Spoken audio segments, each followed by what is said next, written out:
एक और अहम खबर आप तक पहुंचाएंगे। मेक्सिको के बदनाम जमाना ड्रग लॉर्ड एल चापो के बेटे गुज़मान लोपेस के गिरफ्तारी पर हिमायतों ने एयरपोर्ट पर हमला कर दिया है। लोपेस को एयरपोर्ट से ले जाया जा रहा था। हमले के बाद फ्लाइट ऑपरेशन मुअत्तल हो गया है।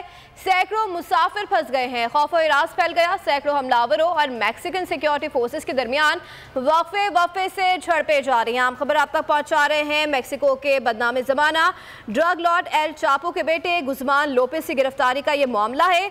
उसके हिमायतियों ने एयरपोर्ट पर हमला कर दिया है। लोपेस को एयरपोर्ट से दूसरे शहर ले जाया जा रहा था। हमले के बाद फ्लाइट ऑपरेशन मुअत्तल हो गया। सैकड़ों मुसाफिर फंस गए हैं। खौफ और हिरास फैल गया। सैकड़ों हमलावरों और मैक्सिकन सिक्योरिटी फोर्सेस के दरमियान वक्फे से झड़पें जारी हैं। अगर आपको हमारी ये वीडियो पसंद आई है तो लाइक पर क्लिक कीजिए। 2022 बहुत सारे तोहफे भी देके गया पाकिस्तान की आवाम को। पाकिस्तान की आवाम को एक तोहफा ये दिया कि आवाम को पता चल गया कि पाकिस्तान का मीडिया क्या है। हक और सच का सफर साल 2022 में बोल रहा नंबर 1। हमने बहुत सारे शोज और ट्रांसमिशंस की। पूरा साल मुसलसल जदोजहद में निकल गया कि ये वोट ऑफ कॉन्फिडेंस के पीछे कौन लोग थे।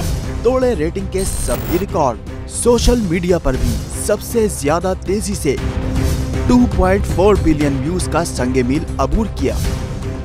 एंकर्स को भी आवाम में सबसे ज्यादा मकबूलियत मिली और सोशल मीडिया पर भी बोल रहा सब पर भारी। सब्सक्राइब करें और बेल दबाएं ताकि कोई खबर रह न जाए।